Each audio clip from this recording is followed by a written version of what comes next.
Welcome to Laptop Radio. Today's topic is the future of work, and we have Richard Lavina with us. He is the CEO of Taxfyle. Hello, Richard. Hi, nice to meet you. Where are you located? I am actually based out of Miami, Florida. Not the most popular spot for a tech startup, but that's where we're located. Awesome. I'm in California. And tell us your story. Thanks for having me on. Almost like any other entrepreneur, I found a problem that I hated solving and thought that I could solve that problem for the masses. Being taxes and a larger scale, the future of work. So the way about solving that problem, because I was so sick and tired of doing my taxes myself, was to create a large enough network of people that would do your taxes for you. And that's basically it. I'm a CPA. I used to work at PricewaterhouseCoopers, and I left that firm in 2015 to start Taxfyle. Awesome. And what is Taxfyle specifically? It's a gig economy of CPAs that do your taxes for you, and it's via an app, so you can download it on the App Store or go to taxfyle.com and check us out there. Over the years, Taxfyle's kind of expanded, similar to companies like Uber and Airbnb, where they've expanded their product offering to include eats, delivery food and things like that. So today we not only just do taxes and personal tax returns for you and your listeners, but we also do business tax returns and also work with CPA firms to help get that work onshore or outsourced, but onshore here to our gig network of CPAs at scale. Awesome. Let's begin talking about the future work. I'm really excited about this topic, especially when we're almost stuck at home every day because of COVID-19. How is COVID-19 shaping or reshaping the future of work? As a lot of people are aware, you're working from home more often than not these days, right? So, the evidence on the ground that everyone, or if not most everyone, has a firsthand experience with is that you're no longer really required to go into the office every single day, 9 to 5. That there has to be some type of new normal where there's flexibility for the individual to work from their home or remotely. Given the current circumstances, that's pretty obvious, right? Because you don't want people grouping together every single day and sharing all their germs in close quarters. So I would say that that's the most obvious, right? That's not too hard to imagine that right now you have to, make sure that your company is implemented with the right software and systems and processes to support that, to support people working from home. I think long-term that'll lead to or evolve into a variety of different things. I think that, working from home with your family and your kids running around is difficult for a lot of people, right? But at the same time, that flexibility, which is the true essence of, or the subsistent nature of the relationship there between your employer and yourself, I think is going to be something that everyone's going to pursue and can be pursued in different ways, right? That work-life balance that everyone is now experiencing at scale. How do you think we could establish trust, though, when you can't see people in the workplace? As a manager, or as a person running the company, how do you know if your employees or consultants are actually working? That's a good question. That's actually one of the reasons why I started my company way before COVID. So around 2014, I was part of this big CPA firm, and accounting is one of the more old school professions. Okay. It's not considered the most innovative and on the edge accountants. They're not synonymous, right? So I was there going to the office 9 to 5 and was required to be physically present, because if you're not physically present, how else can you prove, like you said, that your manager or your partner know that you're actually getting the work done and you're alive and not messing around? So, and I would say that that's how the industry worked for its entirety, accounting, going back to hundreds of years. So now I think we're at the precipice, where we're back in 2014, I had this idea where there are checks that we could codify and put into a program and launch that program and have people work remotely, so that you as a manager or you as a partner has a confidence that this person's working on it and going to get it done by the deadline correctly, right? Without having to be over someone's shoulder. And the way that we started solving that problem at Taxfyle was that we had to engineer the software to be specific towards the task at hand. So workflow managers like Asana and things like that are great, but in order to have that end-to-end trust, there can't really be a breakage in the link, right? Maybe workflow tools are really good for like the middle piece, but at least in my profession, you need to have everything from intaking the request so that the expectations are completely set upfront, which is the hardest thing, right? So the expectations in our example will be of a 1040 or a business return. Mhm. So you have to make sure that you intake and standardize the form Mhm. of the request. Once you do that, you have the correct expectations for what your manager and Mhm. your partner want, which is, I think, the number one problem, right? So expectations, managing Yeah. expectations. So gather the information as to what needs to get done from your manager and partner, Yeah. and then you're halfway down the pipe. From there, then you need to find someone to get it done, right? Mhm. So one of the reasons why I'm required, or was required to go in 9 to 5, or your staff or whomever, was because you have a trust with those people, so you could pull them to the office and say, "Hey, I need to get this done, that done, right?" And I know that it's going to be done well because Johnny's a good boy and he does it well, or Sheila does great jobs on spreadsheets, and therefore I'm going to send her all the spreadsheet work, right? Yeah. Well, all that is are data points that we then codified, right? You think about it as like Match.com. Those are your skill sets. Okay, these are what makes up your profile in the work environment, because you're good at spreadsheets or because you're good at engineering widgets. With those two things, with the request and with the profile of each individual, you then can match the work, or have an algorithm match the work automatically, that removes the overhead time and the admin time of finding someone or calling someone or setting up Zoom meetings or whatever, right? So that the software manages that. Mhm. Then the last piece is actually getting it done, making sure that there's a real-time software and available on your phone, because most of the time we're on our phones, especially when we're remote. And one of the things that people hate in remote working sessions is the delay, right? You get on a Zoom call, you forget something, then you email, you got to wait a few hours to hear back from them, right?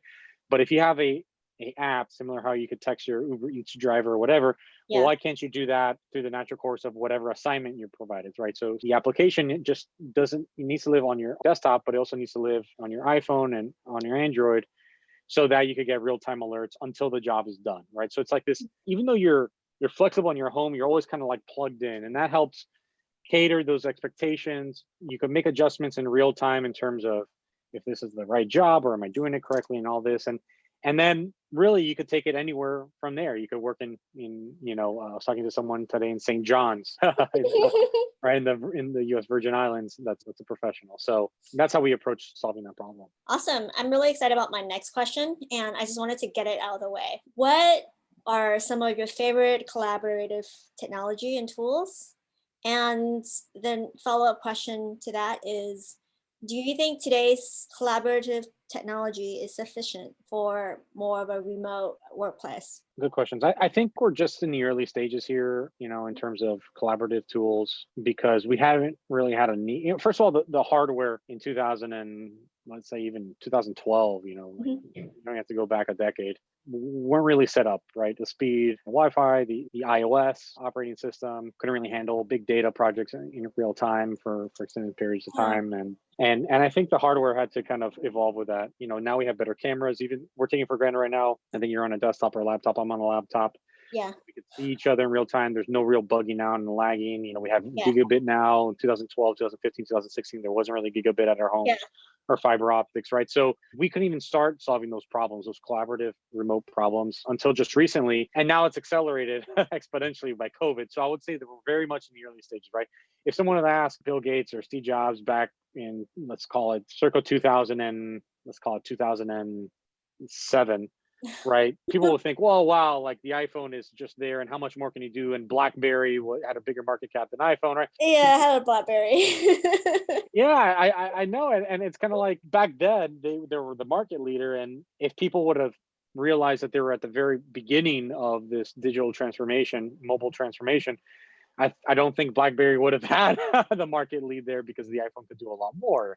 Mhm. The complaints were that there's no keyboard, and silly things like that. And I think that we're getting silly things like that now. I think if you Yeah. draw direct parallel now, the silly things are like, I'm not over the person's shoulder, so I don't know how they're doing it, right? Well, the software is going to evolve Yeah. pretty quickly now to provide those comfort. Right now, it might just be some text on the screen, but visually, there's way super high headroom for improvement there. Graphs, notifications, and things like that. So I think we're just scratching the surface, and I think that the answer is going to be found in nuanced approaches, right? So if you're working remote and you're in a professional service firm or accounting firm, that software has to be tailored for that.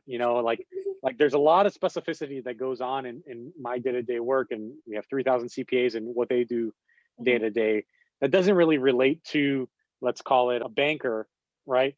Mhm. and their job. So, and I don't want to recreate that every single time, right? Like from scratch, like Asana's a whiteboard. So, you have to kind of create your own rules, and not everyone has the bandwidth to do that. So I think that you're going to find industries, with kind of domain specific collaborative tools Mhm. pop up. And I think those will start taking root to help push forward the entire market. Yeah, no, I agree with you. I started working from home actually when I was at Cisco in 1998 or 1999, but I was way too young. Cisco.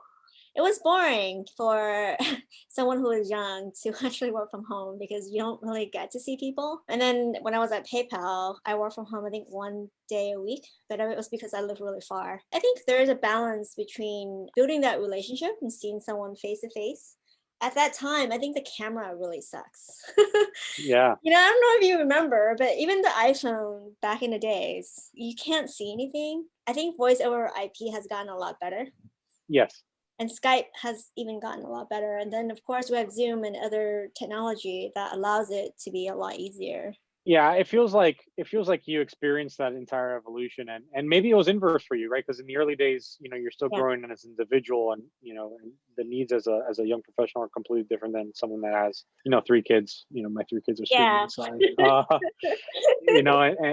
And so I think the routines of the day and the development are completely different, and just to completely forego 100% of in-person learning is would be detrimental to society as a whole, because heck, we have hundreds of thousands of years of evolution learning face to face, right? And Mhm. our bodies and our facial expressions, there's a lot more information than could just be gathered through video and audio over IP, right? So Yeah. I think that it's a morph though, because let's say if you get on you determine for the certain projects you need to be at the office, Mhm. but for the other stuff you could be home, Yeah. or you could be in Europe, all right? I Yeah. think a Yeah. lot of people would jump at the bit, right? At that, right? Yeah. I do. I work everywhere in the last couple of years. I was working a lot at airports. All I need for me is just my laptop. It seems like you're the remote working specialist here. You've been doing it for a while and from a lot of different places. Yeah, there are red flags when someone is not working. When I say that I'll do something, usually I'll do it. So I know I will work because that's who I am. But I've also experienced people who say they're working when they're not. Yeah. So there's a balance when you're owning a company. You have that responsibility because ultimately you want to get stuff done and you want your company to get stuff done because you have responsibility toward different people. If you ping someone and they say they're working and they're not, then you know that they're not working. It's just really the balance between even having all these tools and hiring the right person so that you won't have that issue to begin with. It'd be nice though if the software could update you and let you know if someone's falling behind, as opposed for you having to have those innate kind of like alert systems Yeah. that you've developed over the years, right? Yeah. Yeah, and one thing that we've seen is that if you break down the request, right, to like let's say you have a task, but that task could be divided up into 5 subtasks, Mhm. and each subtask is on its own deadline with its own kind of task list. Mhm. And as you go completing the task list, the software updates and notifies you as a manager that it's getting done. Yeah. That goes a lot of way. A lot of team leaders, what we've seen is be successful is managing expectations, right? So, and it goes 2 ways: managing the expectations of your staff, but that your staff also manages your expectations as well, right? If you expect it on a certain date and you get it after, that goes a lot to kind of destroy trust and things like that you need Yeah. to have in the workplace, right? So I think what we're all trying to solve, anyone in this space here in the future workspace is trying to solve, is, well, how do we do that? And on software, how do we do that on software so that we could have more trust remotely? Because definitely it's not sustainable if I have to set up Zoom meetings with every single person in my company every single day to make sure that they're on task, right? We Yeah. need far more robust tools. With remote work, let's go beyond day-to-day activities to management of these opportunities. How do you diversify those opportunities and how do you actually reward your employees or your staff remotely? Not because you don't see them in person. How do you know one person is performing better than the other? How do you know their strengths and weaknesses when you can't see them? Yeah,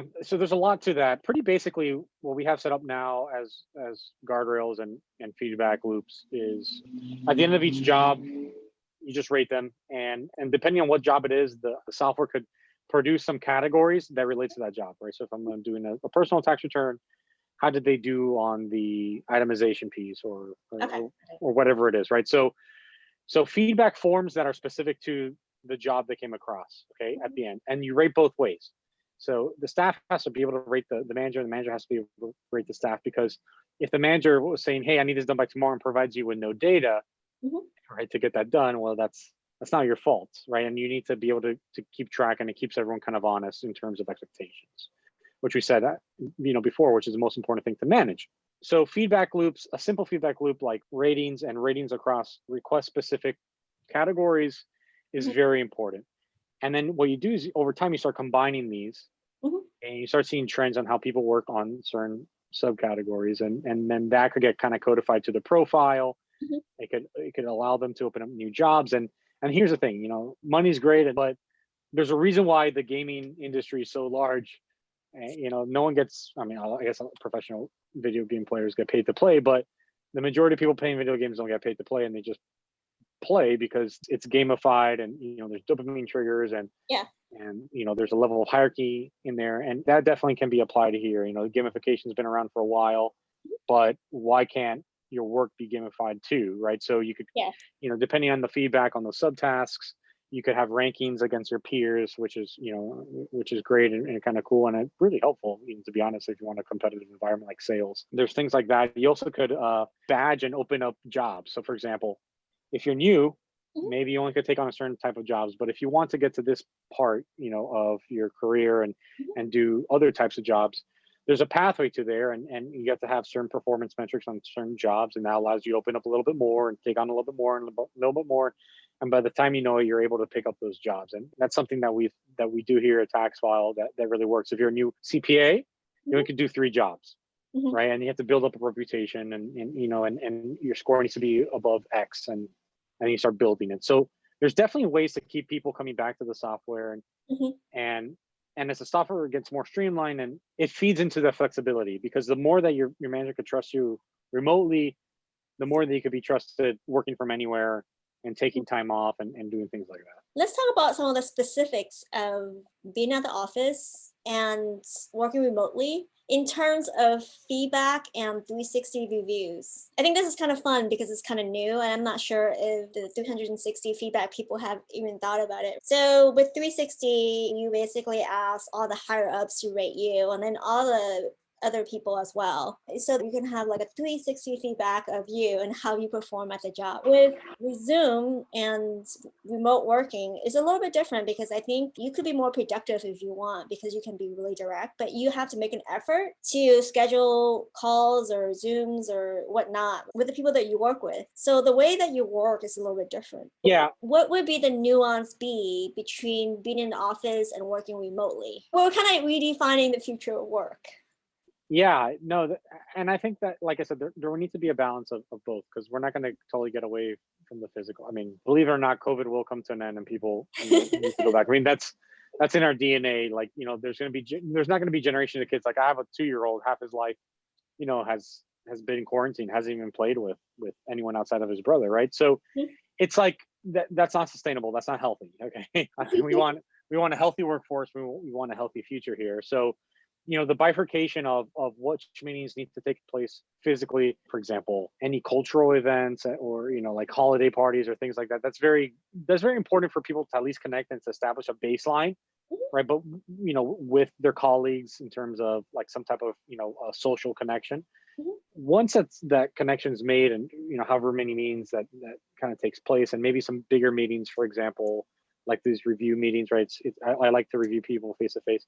The rest could kind of be done offline, because that's an extension of that trust, that's the fabric that's built at these in person. So I think it could be a combination. I think you could definitely do like real time reviews. We do real time reviews now at our firm. We're implementing it now at our company.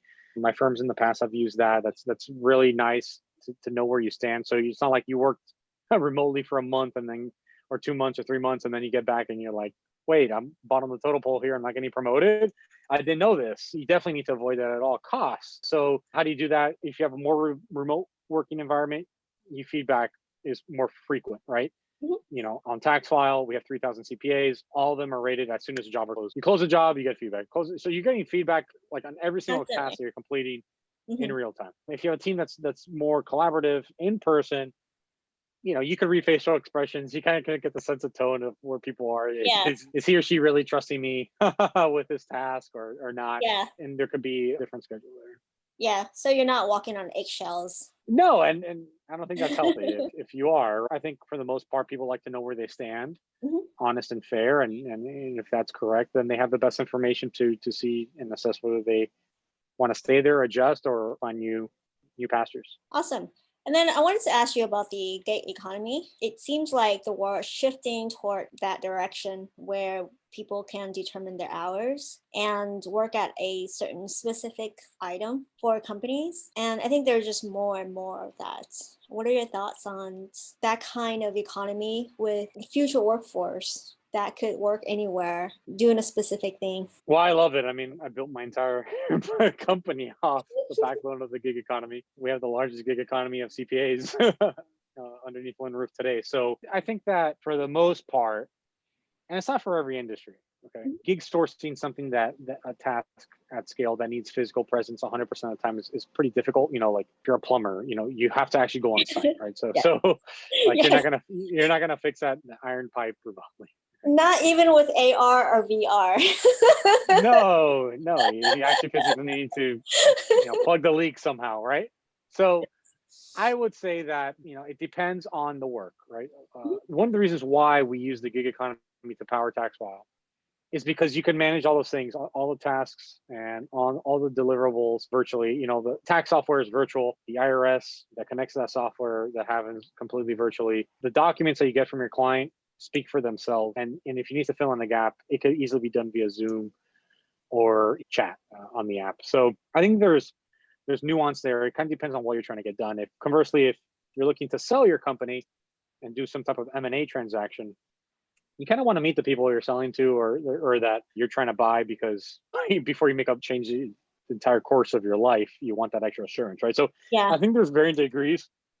I mean, don't get me wrong. I know people that have sold things completely remotely, but what I'm trying to say is there's varying degrees, right? Yeah, it And depends on the sophistication. I mean, if you might want to do due diligence if you're doing an M&A, especially if you care about your company and you want to see who the new person is.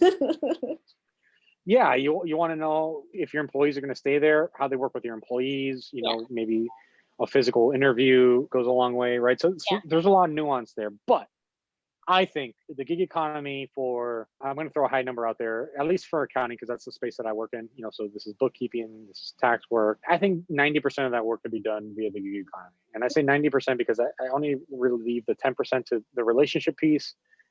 And that relationship piece mainly could be established remotely, but I feel that maybe once a year, there's a nice check-in that you can have kind of with your client.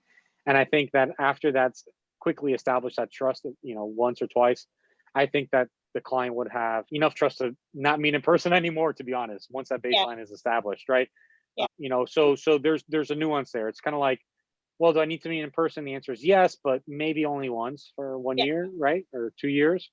But after there's a rapport there and they see a history that you perform excellent work remotely, and you're always exceeding their expectations, and you're getting stuff done before deadlines and things like that, and Mhm. with high quality, then that's established, right? Then the rest is kind of repeatable. So I throw it into my repeatable model. Like, how repeatable is this? Is there a lot of nuance here? Is it subjective? Is it objective? The work, and the more objective it is, the more repeatable it is, the better that it is for the gig economy. And then people love the gig economy, right? Because right now we're working remote, but you may be on a salary. I'm on the salary for my C corp, right? And my employees are on salaries. But the gig economy is like, you get in what you pay out, and therefore you're a small business operator. You Yeah, have that freedom.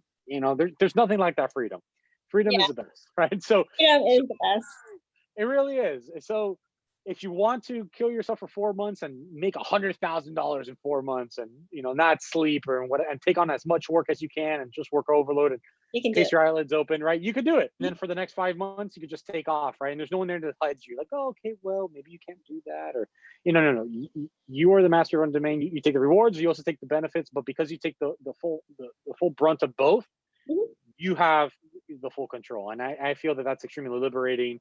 And for someone like myself that's a CPA, I can relate to the CPAs in our network that you've gone through school, postgraduate, undergraduate, postgraduate, and sat for an exam that you took out student loans for, took 2 years to pass, and then put that license to work. Yeah, Allow the open market to determine your value. And if you think that you're more valuable than someone else, well, you could prove it. Yeah, yeah. I just share a company with one of my friends who does accounting or taxes. I Please wanted do. to ask you about training and education. Since I talk a lot about Bitcoin and cryptocurrency, it's kind of new. So I kind of imagined that CPAs may need to be trained in that area because there's constantly new tax law. There needs to be education. Do you guys do that for the entire company, or is each individual CPA has to learn it by themselves? How does that work? It's a little bit of both. The answer is they have to learn it by themselves because a CPA needs to maintain a continuous Okay. education credits, right? So Mhm. they'll lose their license, and once they lose their license, they can't be on the platform. Right off the bat, we have a governing board, the AICPA, that keeps track of all the credits. So that's one, and that's kind of what makes CPAs easily gigafiable, right? Okay. Because you already have an established continuous education with the updated laws, Yeah. right? So you're starting at least at, hey, at least this person got the training done and it's verified by an independent third party. Yeah. Okay. Yeah. And then from there, we take a detective approach, meaning your history, right? So if we start seeing a trend, like maybe one or two jobs that, oh, they're not doing too good here, throttle them back on those skills, right? But there's also a preventative approach, which is, we'll launch our own online courses.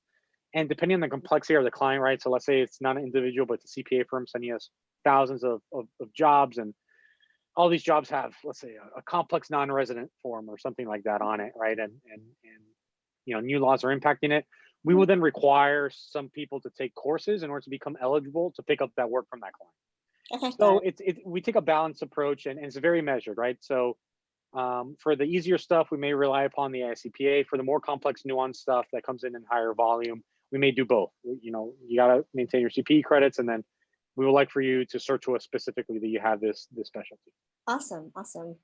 And is there anything that you want to share that I have not asked you? No, I mean, I found this pretty fun. I had no idea that you've been working remotely since like the '90s. That's Yeah, amazing. no, yeah. So I was a technical writer and web developer for Cisco systems. I was also in the legal department. We would work whenever we want from home. It was kind of fun. At the same time, because you're just so young, you just wanted to see people. Like I was actually tutoring my niece yesterday, and the kids don't have school, so I was tutoring her addition. And she was just like, Michelle, I can't wait to go back to school.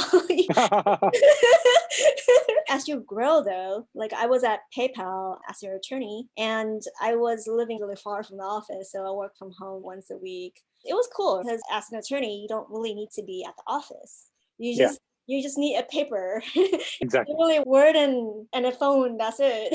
So and just being in technology, we have Zoom now. We have better voice over IP. Even Zoom has filters now. Yeah. And backgrounds.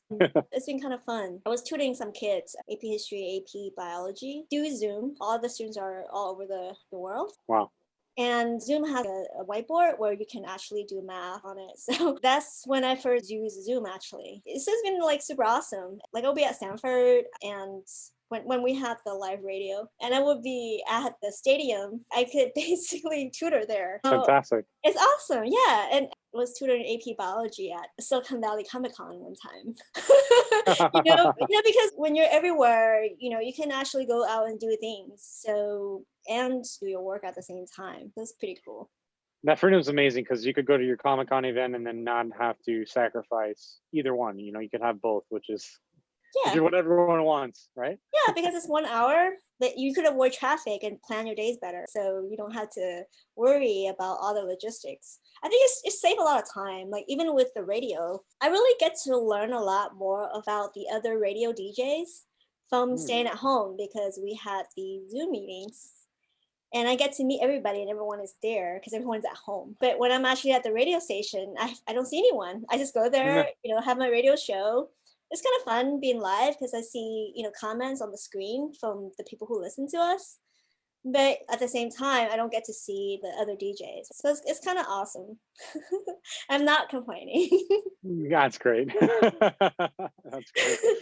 I mean, and you being, at the forefront of the entire kind of digital workforce evolution, that's where the substance is, right? Because if we were plateauing or heading the other direction, Mhm. things would get harder, and actually you would be more eager to be in person and things like that, where it's nice to see that the technology is catching up and meeting this need and making it easier, and therefore actually providing you with the opportunity to, and then you bypassing it and saying, no, I'd rather be remote. So Yeah. that's proof in of itself. As the CEO of Taxfyle, what is your vision for the future of work for the next, say, 2 years, 5 years, and then 10 years? So I think it's that granularity. I think that the better you could get at the more detailed tasks and subtasks, right, and the way that you present milestones and expectations, and there's years of work ahead there. Next would be API into the other complementary softwares that you have, because the more you could do that, Mhm. so if you have a tool to get something done, and then you have a communication, so you have one tool to communicate, you have one tool to actually get the work done.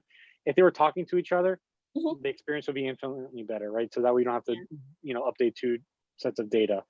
I think that that's going to be pivotal and a turning point. Yeah. I would hate to be in the commercial real estate industry these days, because COVID's kind of just increased the timeline for everyone in this future work environment by like 5 years in terms of features we need to launch and by when we got to launch them. So I think the next 5 years is going to be more of a collaborative where you're getting better expectations set and your Mhm. tools are talking to each other more. Mhm. Beyond that, I think AR has something to play into it a little bit, Yeah. especially when you're analyzing data. I was exploring the other day data rooms kind of via Oculus and things like that. And I didn't even think about utilizing AR that way. I just thought Yeah. about it in terms of like communication. I'm in a room and video chat, and, the basics, but there's a lot there in terms of what you could do with data. And I think that's kind of like 5 years beyond that. Yeah. Yeah. No, I love AR. I actually built AR stuff myself. Oh, nice. Yeah, yeah, it's kind of fun. I'm kind of excited in terms of remotely visiting places or learning places before you go. Like, I actually want to be able to physically go somewhere in real life, but I think the way that I would use VR, AR is to use it as a research. Like, it'll be more efficient. If I drive to the city, there's never parking. However, if I can use VR to actually virtually drive to the city, I would basically be able to find all the parking slots Yeah. and identify a place to park before I actually drive there. That might be more efficient because I always get lost there. I can never find parking and it will waste a lot of time. So I think in the same way, Parking's the worst. yeah, exactly. If we were able to almost be real in a way and work with different people and collaborate that way, that would be awesome. It would be. It would be fantastic. Or even planning trips. You brought up a good point, right? Like, if I was going to go to Positano or someplace like that, like it could be a little bit of a shock if you just dropped off with your bags and you have to walk down, Yeah. the side of a mountain to find, because cars can't get in to find your hotel. It'd be nice if you kind of map that out and have, okay, great, I'm Yeah. going to take this turn and go through here and things like that. And for planning, that's interesting. I never thought about VRAR for Yeah. planning purposes. Well, like even if you're meeting with clients, because I travel like so much last year that I'm at different countries all the time. But waiting for the taxi is a little bit different at different places because you have to wait at certain areas. Like you're in the middle of Estonia and Yeah, and it's like snowing and you don't know yeah. anyone. So you have to meet a client. I think AR VR is gonna be really helpful with that. So I'm really excited about the future of work. And I think there's one thing that I'm really excited about is the Hmm. gigabyte network. So if I'm working on a project, say we're both not professional per se, or you're not doing CFA, I'm not doing law stuff, right? They were scientists, and I need to collaborate with you because we need to work from home. We're working on an AI VR project that takes a lot of compute power. We Hmm. won't be able to do it today. Say you're in Florida, I'm in California. However, I think with the next generation of network, we can actually have it on the cloud and Yes. be able to do that using microscopes or telescopes or whatever virtually. And I think that's Yeah. breaking. Yeah, I think the one of the canaries in the coal mine for that is Stadia. So Stadia is a platform that provides you the same graphics and essentially frames per second as the new Xbox and the new PlayStation, but you don't need a hardware. You just need a fast enough internet. So with a fast enough internet, you Hmm. could offshore all the heavy computing Hmm. and then beam it to people remotely. I mean, you could play. I mean, I'm playing from the new iPhone here, Yeah. Stadia, the full Assassin's Creed or whatever it Oh is, and yeah, it's yeah. pretty crazy. I remember that they had a booth at GDC. Yeah, so I'm really, really excited about all these new technology and how it changes the way that we work. Me too. Yeah, I can't wait. And that's actually pretty interesting. The computing, like the democratization of kind of computing, shared computing, and I love to see how I could apply for Taxfyle. You guys are going to be number heroes. Well, yeah, I mean, there's 160 million tax returns filed, right, every single year, and they're all Yeah. done on a variety of different softwares, hundreds of different types of software. It's not just all TurboTax. There's a lot of other tax returns that people do, and if you could kind of get them all uniformed, and there's a lot there. I don't know. Basically, if you could combine that with the communication tool itself, Yeah. you could do some really complex tasks, right, in projects. This isn't for the 1040 space, but like for business tax returns or for fund accounting, or and for things like that, flow through entities, that would provide the customer with a much better experience, as opposed to just having to slug away and go in person to their CPA and sit at their office and go through their entire history in person and block off time. All that stuff could kind of be done almost in real time, and then filed immediately with the IRS, and Yeah. But also, boring stuff, yeah. tax stuff. But isn't like bookkeeping software also better now though too? Because you can get your receipts scanned, they could be in some system, and hopefully those AI will be better. And then Yeah, we send to you we work guys. with a company called Bench that's fantastic, and they just Yeah. do that, and they automated a bunch. So it's not like for automation you don't need 100% of it done, like of all the steps, so you go automating a few steps here and there, whether it's receipt cataloging, things like that, right? And then you fill in the gaps with humans. Yeah. So yeah, the power of that computing I was saying is along the lines of kind of what Bench is doing, but for the tax perspective, which is a lot more subjective, because I bet the way that you classify deduction, or I do, for my business, is completely different. We live in different places, we have different expenses, they come from different vendors, right? So you need to, what I'm saying is the power of the computing will be to catalog all those places and then have Yeah. a uniform list and then you OCR it all. You take pictures of the receipt, boom, it's all automated. But I'm sure TurboTax is way ahead of us here, so we shouldn't even waste our time. Yeah, well, I mean, I think machines are just machines. There's a lot of companies trying to automate lawyers, like LegalZoom, and they pay like a couple $100 and they will incorporate a company for you. And I hate those. And the reason I hate those is because it's just one thing and it fits everything. And just like taxes, legal stuff is very nuanced and it just really depends on the context. So people are using random generic forms for their own businesses, which I really do not recommend. And this is not legal advice, of course. No, No legal advice. But just or tax advice. Exactly. Just like taxes, each company or entity or tax form is completely different. It has its own story. Yes. And I think eventually we could get there. Right now, we still have some learning to do, some data collection, but it's garbage in, garbage out.